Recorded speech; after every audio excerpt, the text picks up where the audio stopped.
அப்படின்னு நினைக்காதீங்க. நமக்குன்னு ஒரு நேரம் வரும். நம்ம பண்ண கர்மா இருக்கும். ஸோ அதெல்லாம் நமக்கு விட்டு போகணும். அதுக்காக சில கஷ்டங்கள நம்ம அனுபவிச்சு தாங்க ஆகணும். அது வரைக்கும் நம்ம பொறுமையா இருக்கணும். கண்டிப்பா தெய்வம் நமக்கு என்ன தேவையோ அத நம்மகிட்ட கொண்டு வந்து சேர்க்கும். அப்படிதான் நான் நம்புவேங்க. அப்புறம் குழந்தைங்க மூலியமாவே அன்னைக்கு பிரசாதம் குடுத்ததுல இன்னும் ரொம்ப சந்தோஷம். ஸோ அவங்க 2 பேருக்குமே பார்த்தீங்கன்னா, இதெல்லாம் பண்ண ரொம்ப பிடிக்குங்க. அதில அத பார்த்து ரசிக்கிறதுக்கு நான் சமையல் செய்யறதோட சரி, இத பார்த்து ரசிக்கிறதுக்கு அவ்வளோ சந்தோஷமா, மன நிறைவா இருந்தது.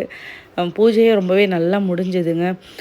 அந்த தெய்வத்துக்கு எவ்வளோ பேர் கோயிலுக்கு வந்தாலும், பூக்கள் முதல் கொண்டு, மாலை முதல் கொண்டு, அப்புறம் பிரசாதம் இதெல்லாம் நீங்க தான் தரணும் அப்படின்னு அந்த தெய்வம் எங்கள கேட்குது பார்த்தீங்களா? இத விட பெரிய சந்தோஷமோ, பாக்கியமோ எதுவுமே எங்களுக்கு இல்லங்க. அதே மாதிரி அந்த கோவில்ல இருக்கக்கூடிய ஸ்ரீ அம்மா ஆ பேசவே என்னால முடியல. ரொம்ப எமோஷ்னலா இருக்கு. வீடியோ பிடிச்சிருந்தா சப்ஸ்கிரைப் பண்ணுங்க. நெக்ஸ்ட் வீடியோல பார்க்கலாம். பாய்.